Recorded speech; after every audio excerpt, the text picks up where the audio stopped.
बच्चों, आज हम लोग मैग्नेटिज्म शुरू कर रहे हैं और क्लास 11th में तुम लोगों ने role of earth as a huge mass gravitation में पढ़ा था और अब role of earth as a huge magnet पढ़ेंगे। तो एक्चुअली हम सभी जानते हैं कि कुछ मटेरियल्स जो आयरन को अट्रैक्ट करते हैं और उनमें ये प्रॉपर्टी मैग्नेटिक प्रॉपर्टी कहलाती है।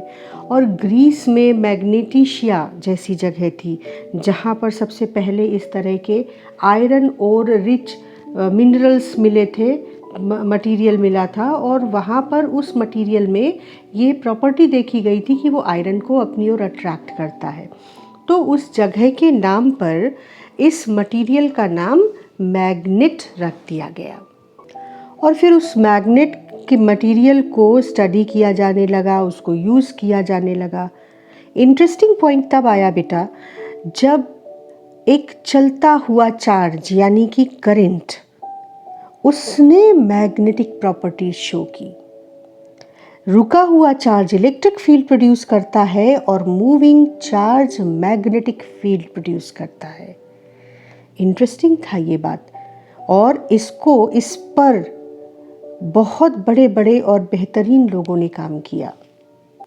ऑस्टेट ने पता लगाया कि एक करंट कैरिंग कंडक्टर के बगल में अगर कंपास नीडल रख दो तो वो नीडल डिफ्लेक्शन शो करती है, यानी मैग्नेटिक फील्ड की प्रेजेंस को शो करती है।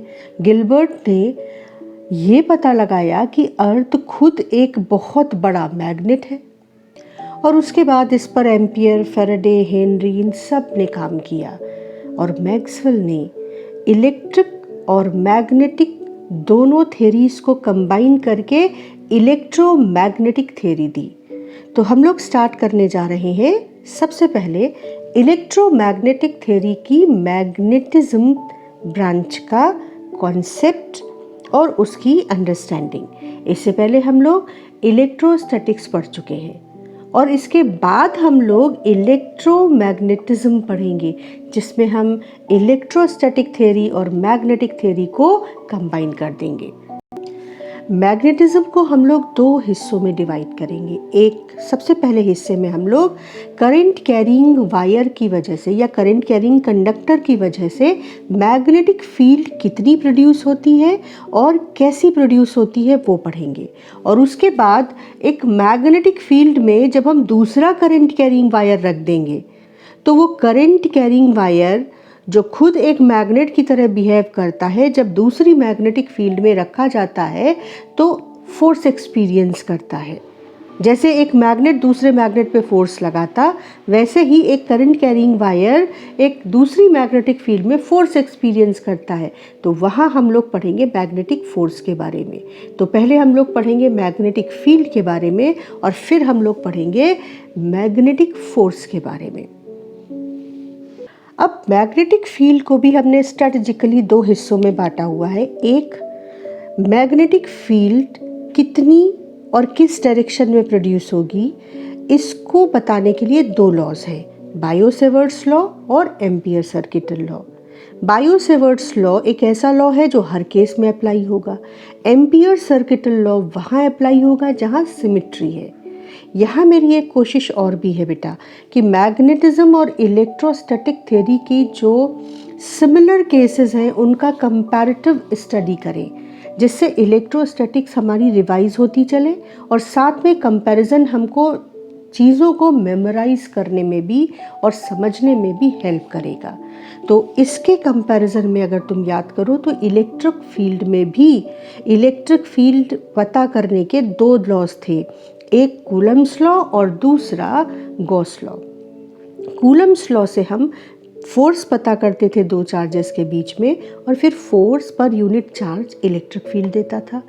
उसी तरह से गॉस लॉ भी इलेक्ट्रिक फील्ड देता था, लेकिन जहाँ कूलम्स लॉ से इलेक्ट्रिक फील्ड पता करने का जो मेथड था वो यूनिवर्सल था, वो सब जगह लगता था, वहीं गॉस लॉ सिर्फ सिमेट्रिकल सिचुएशंस में लगता था। तो ये दोनों लॉज पैरेलल चलेंगे और ये दोनों लॉज पैरेलल चलेंगे। तो चलो अब देखते हैं बायो-सेवर्ट्स लॉ है क्या। बायो-सेवर्ट्स लॉ बताता है magnetic field due to current carrying wire. बहुत सिंपल सा है कि अगर आप एक करंट कैरिंग वायर को रैंडम, देखो वायर मैंने सेलेक्ट किया, इसमें आई करंट फ्लो कर रहा है और इससे आर डिस्टेंस की दूरी पर एक पी पॉइंट है और वहाँ अगर मैग्नेटिक फील्ड पता करनी है तो बायो-सेवर्ट्स लॉ कहता है कि अगर इस करंट कैरिंग वायर में एक छोटा सा एलिमेंट हम ले लें, करंट एलिमेंट बोलेंगे इसको, और इसे हम डीएल वेक्टर से रिप्रेजेंट करेंगे। डीएल वेक्टर से मतलब डीएल की मैग्नीट्यूड तो है, साथ में डायरेक्शन भी है और डीएल का डायरेक्शन वही है जो करंट का डायरेक्शन है।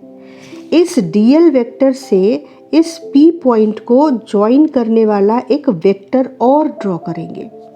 ये भी एक वेक्टर है और इसको पी से ज्वाइन करने वाला एक वेक्टर ड्रॉ करेंगे जिसे हम पोजीशन वेक्टर पी का कहेंगे। इस डीएल एलिमेंट की वजह से मैग्नेटिक फील्ड कितनी होगी वो बायो-सेवर्ट्स लॉ हमें बताता है। बायो-सेवर्ट्स लॉ कहता है कि mu naught upon 4 pi into I dl cross r upon r cube. ये एक्सप्रेशन इस डीएल की वजह से पी पॉइंट पर मैग्नेटिक फील्ड देता है। अब चलो यहाँ देखते हैं कि क्या क्या टर्म्स हैं, क्या क्या फैक्टर हैं जो मैग्नेटिक फील्ड को अफेक्ट करते हैं या मैग्नेटिक फील्ड को डिसाइड करते हैं। तो सबसे पहले तो म्यू नॉट अपॉन 4 पाई, ये एक कांस्टेंट टर्म है जिसमें म्यू नॉट को परमिएबिलिटी कहते हैं। दूसरा टर्म है परमिएबिलिटी कहते हैं, मतलब ये मीडियम के नेचर को रिप्रेजेंट करता है। दूसरा फैक्टर जो मैग्नेटिक फील्ड को डिसाइड करने में इन्वॉल्व है वो है करंट की स्ट्रेंथ। मोर करंट मोर मैग्नेटिक फील्ड। तीसरा फैक्टर है करंट एलिमेंट का डायरेक्शन, क्योंकि करंट एलिमेंट की डायरेक्शन वही है जो करंट की डायरेक्शन है। इसका मतलब कि करंट का मैग्नीट्यूड और करंट की डायरेक्शन दोनों मैग्नेटिक फील्ड को डिटरमाइन करते हैं। और नेक्स्ट और लास्ट फैक्टर है position of point P from current element, जिसकी फील्ड हम लिख रहे हैं, यानी कितनी दूर है और किस एंगल पर है। ये दोनों चीज़ें यहाँ क्रॉस प्रोडक्ट के थ्रू इन्वॉल्व की गई हैं। तो अगर इस फॉर्मेट को देखो तो ये है बायो-सेवर्ट्स लॉ का वेक्टर फॉर्म।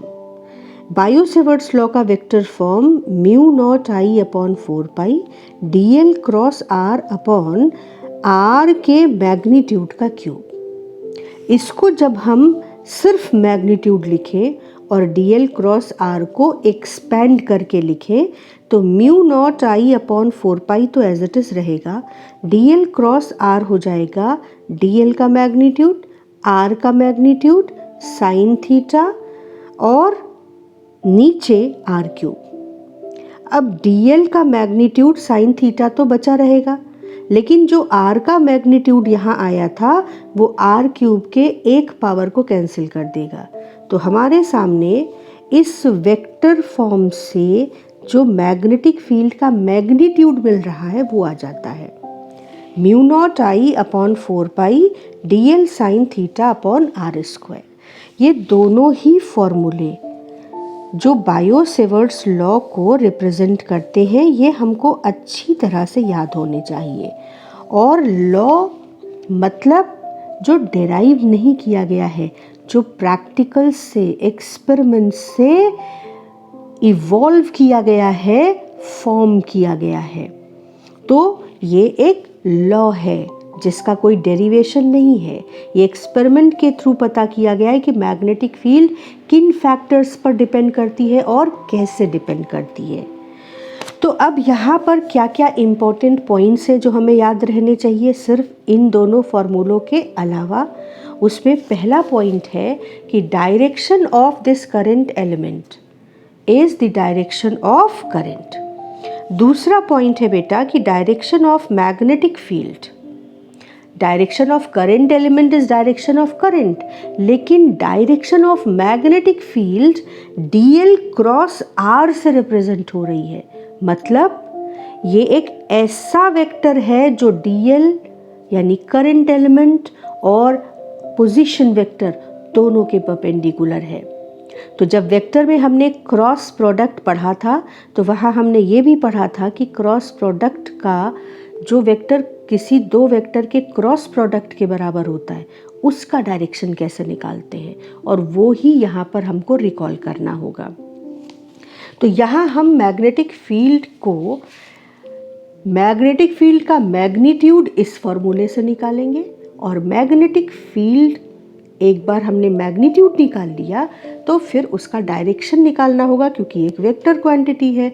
तो डायरेक्शन हम लोग दो रूल्स से निकालते हैं, एक राइट हैंड थंब रूल या स्क्रू रूल और दूसरा राइट हैंड पाम रूल। दोनों को हम लोग क्रॉस प्रोडक्ट में, राइट हैंड थंब रूल तो हम लोग क्रॉस प्रोडक्ट में पढ़ चुके हैं, फिर भी उसको हम लोग एक बार फिर से देखेंगे।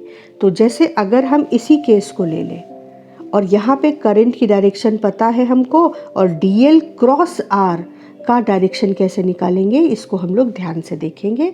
ऑब्जर्व करें सब लोग। जब भी आपको डायरेक्शन निकालनी हो तो आप अपने आंसर शीट को, क्वेश्चन पेपर को अपनी कंफर्टेबल तरीके से इसको घुमा लीजिए। राइट हैंड में आपको जो राइट हैंड पाम है वो फर्स्ट वेक्टर के अलोंग स्ट्रेच करना है, यानी हम डीएल के अलोंग अपने फर्स्ट वेक्टर को, अपने पाम को फर्स्ट वेक्टर के अलोंग स्ट्रेच कर देंगे, और उसके बाद जो सेकंड वेक्टर है उसके डायरेक्शन में अपनी उंगलियों को कर्ल करना है। तो सोचो अगर मैं इस तरीके से हाथ रखूं तो मैं आर की डायरेक्शन में अपनी उंगलियों को मोड़ नहीं सकती, तो मैं अपने हाथ को कैसे रख रही हूं, देखो इस तरीके से। अब ध्यान से देखो कि डीएल की डायरेक्शन में क्या मेरा हाथ है, डीएल की डायरेक्शन में, और फिर फिंगर्स आर की डायरेक्शन में मोड़ना है। अब देखो मेरी उंगलियां आर की डायरेक्शन में मुड़ गई। फिर से एक बार देखो, ये मेरा हाथ डीएल की डायरेक्शन में है और उसके बाद मैंने उंगलियों को आर की डायरेक्शन में मोड़ दिया। तो अब मैंने अपने हाथ को स्ट्रेच करके रखा था, ये कौन सा हाथ था, राइट हैंड, और उसके बाद स्ट्रेच्ड हाथ को मैंने पहले फर्स्ट वेक्टर डीएल के अलोंग किया और फिर उंगलियों को सेकंड वेक्टर की डायरेक्शन में मोड़ लिया। तो ये जो थंब की डायरेक्शन है ये डीएल क्रॉस आर की डायरेक्शन होगी, यानी ये मैग्नेटिक फील्ड की डायरेक्शन होगी। और थंब की डायरेक्शन स्पेसिफिकली देखो कैसी है, इस पेपर के परपेंडिकुलर और पेपर के अंदर जाती हुई। इस पेपर के परपेंडिकुलर, पेपर के अंदर जाती हुई डायरेक्शन को हम सिंबल में इस तरीके से एक क्रॉस के थ्रू रिप्रेजेंट करते हैं। तो अब आई थिंक कि सबको डीएल क्रॉस आर निकालना आ गया होगा। डीएल के अलोंग पाम को स्ट्रेच किया और उसके बाद उंगलियों को आर के अलोंग मोड़ा, तो स्ट्रेच्ड कंडीशन में थंब की डायरेक्शन मैग्नेटिक फील्ड बी या मैग्नेटिक फील्ड इंडक्शन बी की डायरेक्शन होगी। दूसरा एक इजी वर्जन है जो कई जगह काम आ जाएगा, उसमें भी राइट हैंड ही यूज़ करते हैं मैग्नेटिक फील्ड की डायरेक्शन के लिए, पर उसमें क्या करते हैं कि थंब को करंट की डायरेक्शन में सेट करते हैं। इस समय भी सेकंड रूल में भी आपको राइट हैंड अपना स्ट्रेच्ड कंडीशन में रखना है, लेकिन फिर से हमने अपने पेपर को अपनी कंफर्टेबल पोजीशन पर घुमा लिया जैसे ज़रूरत हो। इसके बाद थंब को हमने करंट की डायरेक्शन में सेट कर दिया, हाथ स्ट्रेच्ड, बिल्कुल स्ट्रेच्ड पोजीशन में। अब जो फिंगर्स है ये उस पॉइंट ऑफ ऑब्जर्वेशन को पॉइंट करे जहाँ फील्ड पता करनी है, यानी अगर इस वायर के राइट साइड में ये पी पॉइंट है तो मेरा थंब करंट की डायरेक्शन में और मेरी फिंगर्स वायर के राइट साइड में। तो देखो मेरा थंब करंट की डायरेक्शन में और मेरी फिंगर्स इस पॉइंट पी को पॉइंट कर रही हैं। तो अब अपने राइट हैंड से आप जिस डायरेक्शन में फोर्स अप्लाई कर सकते हैं वो डायरेक्शन मैग्नेटिक फील्ड की डायरेक्शन है, यानी inside the paper and perpendicular to the paper. तो ये दो राइट हैंड को यूज़ करने वाले जो मेथड हैं ये बहुत इजी है अप्लाई करने में, और आप बहुत जल्दी मैग्नेटिक फील्ड की डायरेक्शन इनसे पता कर सकते हैं। तो मैग्नेटिक फील्ड का मैग्नीट्यूड हो गया, मैग्नेटिक फील्ड की डायरेक्शन हो गई। और इसके बाद नेक्स्ट है, अगर ये जो पॉइंट है ये राइट या लेफ्ट ना होकर इस लेंथ के अलोंग कहीं हो या लेंथ के ऊपर हो, यानी ये पॉइंट अगर वायर के ऊपर ले ले तो क्या होगा। तो बहुत आसान है बेटा, आप इस पॉइंट P को अगर इस पेन के थ्रू आप पोजीशन वेक्टर R को दिखा रहे हैं तो ये कुछ ऐसा दिख रहा है जब पॉइंट राइट डायरेक्शन में है। लेकिन अगर यही पॉइंट यहाँ ना होकर इसकी लेंथ पर हो तो पोजीशन वेक्टर कैसे बनाएंगे। पोजीशन वेक्टर को आप इस डीएल एलिमेंट से शुरू कर रहे हैं और पॉइंट P तक ले जाते हैं तो वो वेक्टर पोजीशन वेक्टर है। अब अगर डीएल एलिमेंट से शुरू किया और पॉइंट जो है वो यहाँ कहीं है, ये देखो, तो आप इस पॉइंट को डीएल एलिमेंट से कैसे जोड़ेंगे, इस तरह से जोड़ेंगे। तो देखो ये जो पोजीशन वेक्टर है और ये जो डीएल वेक्टर है ये तो एक दूसरे के पैरेलल हो गए, यानी थीटा 0 हो गया। और अगर थीटा 0 हो गया तो मैग्नीट्यूड में साइन 0 0 हो गया, यानी magnetic field on a point at a point which is at the wire और along the direction of the wire, magnetic field at such point will always be 0। तो जैसे ही आपको कोई पॉइंट करंट कैरिंग कंडक्टर की length के ऊपर या लेंथ के अलोंग दिखे, आप तुरंत समझ जाओ कि मैग्नेटिक फील्ड उस पॉइंट का 0 होगा। ठीक है, तो अब ये इम्पॉर्टेंट पॉइंट हो गए।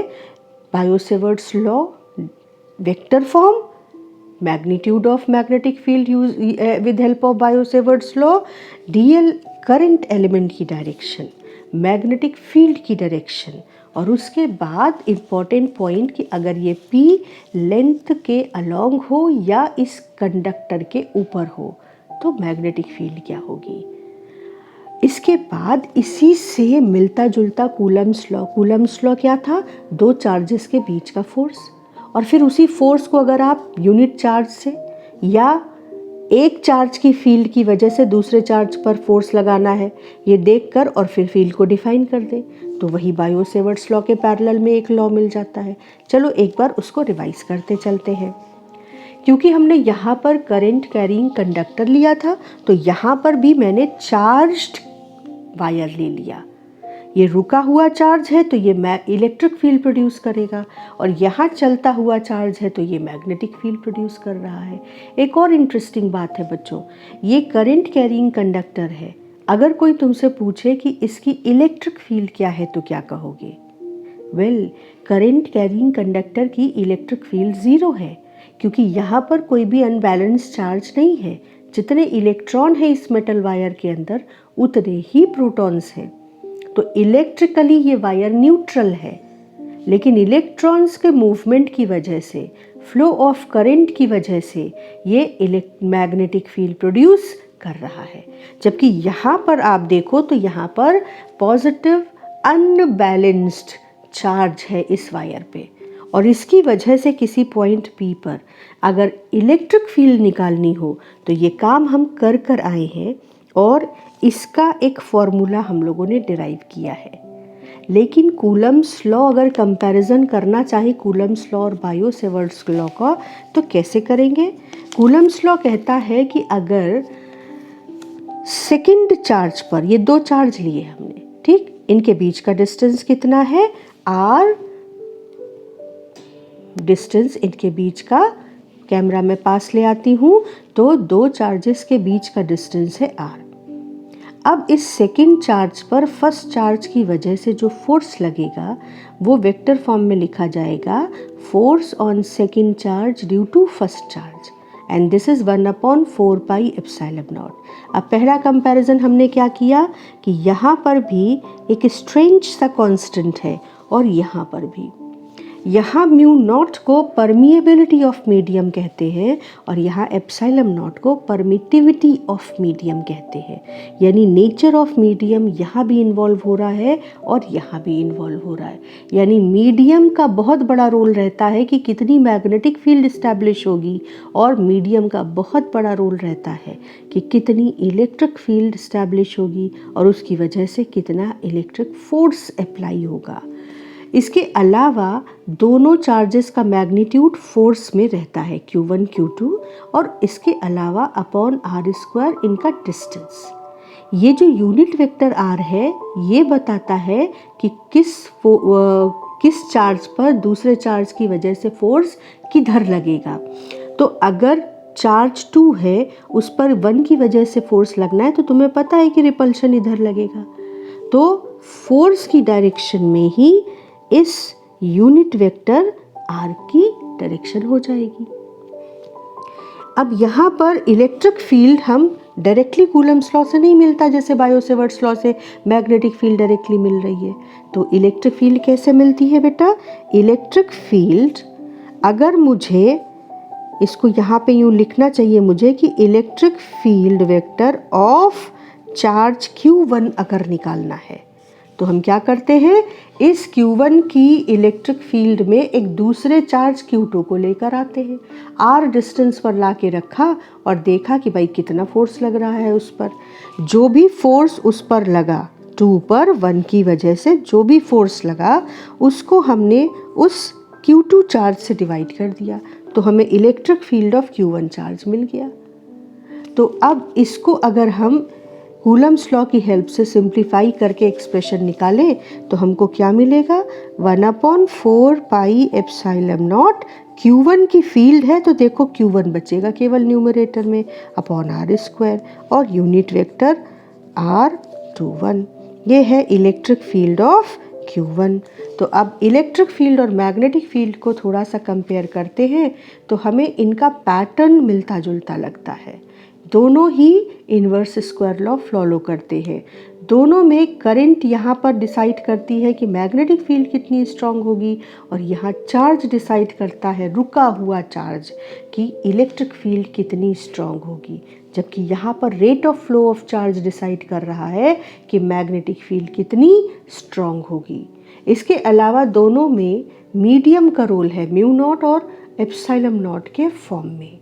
ठीक है, तो यहाँ पर एक चीज़ बस और है कि यहाँ पर जो पॉइंट है उसका ओरिएंटेशन करंट से, डायरेक्शन dl से, वो भी पिक्चर में है जो कि यहाँ नहीं है। दूसरा जो डिफरेंस मैग्नेटिक फील्ड और इलेक्ट्रिक फील्ड में है वो बहुत इंटरेस्टिंग है। यहाँ पर इलेक्ट्रिक फील्ड डायरेक्शन निकालना बहुत सिंपल है। आप छोटा सा चार्ज्ड एलिमेंट लेंगे, वहाँ पे करंट एलिमेंट लेते हैं, यहाँ पे चार्ज एलिमेंट लेंगे, और चार्ज एलिमेंट को आप उस पॉइंट से सीधी लाइन से जोड़ दीजिए जिस पॉइंट पे इलेक्ट्रिक फील्ड निकालनी है। तो ये इलेक्ट्रिक फील्ड की डायरेक्शन है, यही फोर्स की डायरेक्शन है, यही फील्ड की डायरेक्शन है। और इस P पर आप +1 कूलम चार्ज इमेजिन करो, और जो +1 कूलम चार्ज पर फोर्स की डायरेक्शन होगी वही फील्ड की डायरेक्शन होगी। तो इलेक्ट्रिक फील्ड का direction along the line joining the two charges होता है, सिंपल। लेकिन मैग्नेटिक फील्ड की डायरेक्शन उतनी सिंपल नहीं है। मैग्नेटिक फील्ड एक ऐसा वेक्टर है जो करंट और पोजीशन वेक्टर दोनों के परपेंडिकुलर है।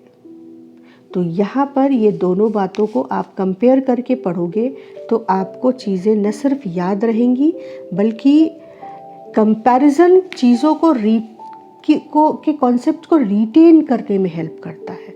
तो दोनों ही पॉइंट्स आपको भी अपने नोट्स में बीच में से मिडल पार्टिंग करके और उसके बाद आपको दोनों पॉइंट्स दोनों साइड बाय साइड लिखते चलना चाहिए। बायो-सेवर्ट्स लॉ का वेक्टर फॉर्म, कूलम्स लॉ का वेक्टर फॉर्म।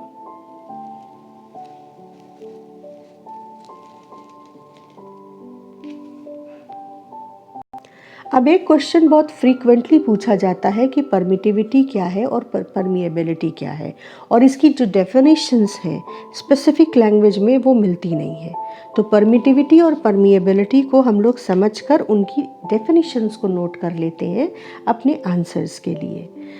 परमिटिविटी क्या होता है, एक सिंपल एग्जाम्पल, पहले कॉन्सेप्ट समझ लो कि अगर ये एक मीडियम है, ये मेटल भी हो सकता है और पुअर कंडक्टर भी, इसमें एक्सटर्नल इलेक्ट्रिक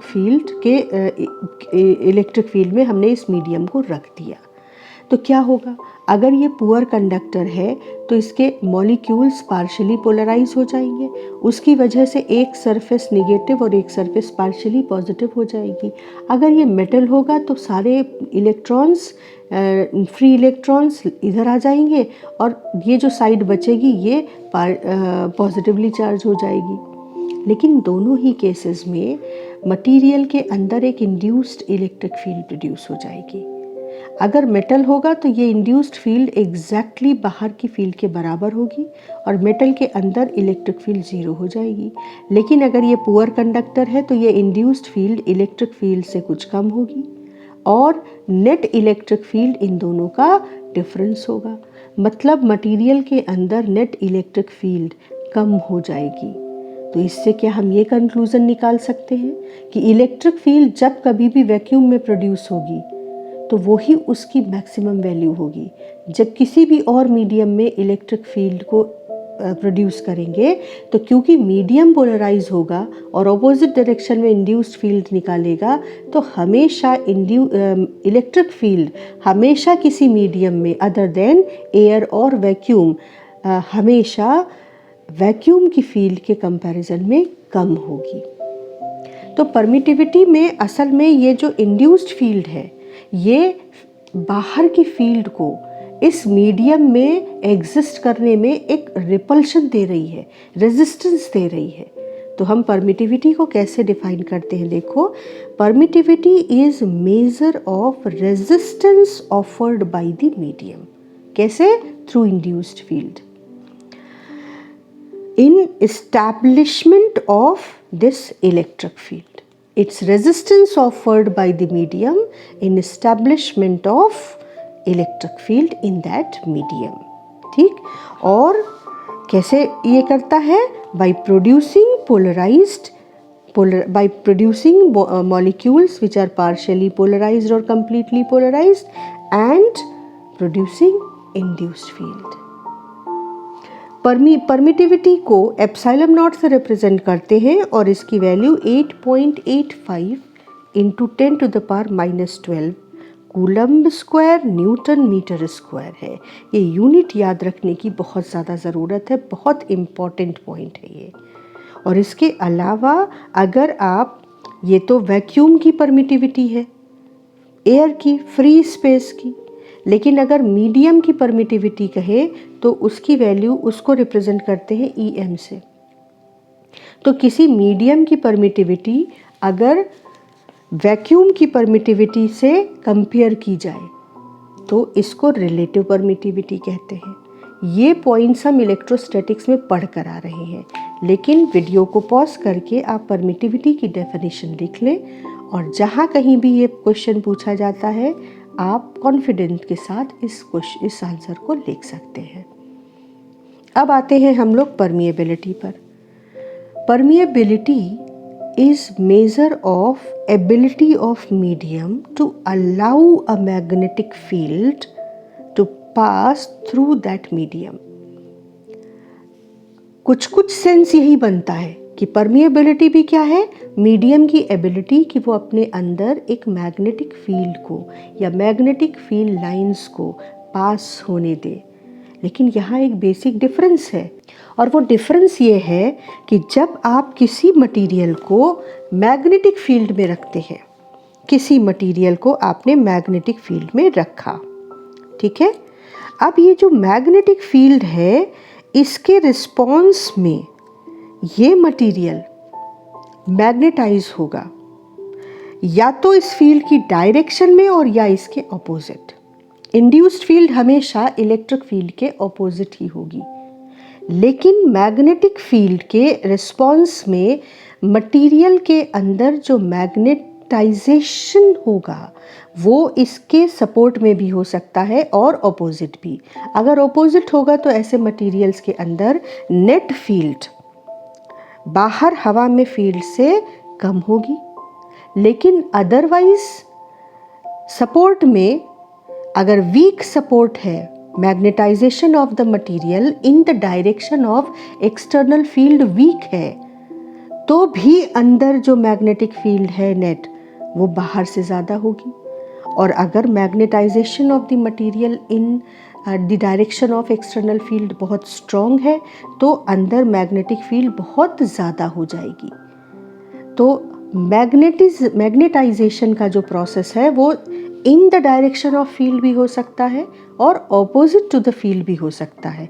डायामैग्नेटिक मटेरियल्स में ये ऑपोजिट टू द फील्ड होगा और पैरामैग्नेटिक और फेरोमैग्नेटिक मटेरियल्स में ये मैग्नेटाइजेशन प्रोसेस मैग्नेटिक फील्ड के डायरेक्शन में होगा। तो परमिएबिलिटी क्या कहेंगे? It's measure of ability of medium to allow magnetic lines of forces to pass through it through medium. ठीक, by getting magnetized either along the direction of magnetizing field or opposite to the direction of magnetizing field। और permeability की जो value होती है वो होती है 4 pi into 10⁻⁻7। Unit फिर से बहुत इम्पॉर्टेंट है, टेस्ला मीटर पर एम्पियर। ठीक है, तो अब परमिटिविटी और परमिएबिलिटी को समझ लेने के बाद अब हम अपने कोर पॉइंट पर आते हैं, that is application of bio-Savart's law. और पहला एप्लीकेशन होगा करंट कैरिंग कंडक्टर पर। तो नेक्स्ट क्लास में कुछ बेहद इम्पॉर्टेंट फैक्ट्स के साथ जिन्हें हमें याद करना ज़रूरी है बोर्ड एग्ज़ाम के लिए, हम लोग डेरिवेशन समझेंगे और उसको अप्लाई करके न्यूमेरिकल्स करेंगे।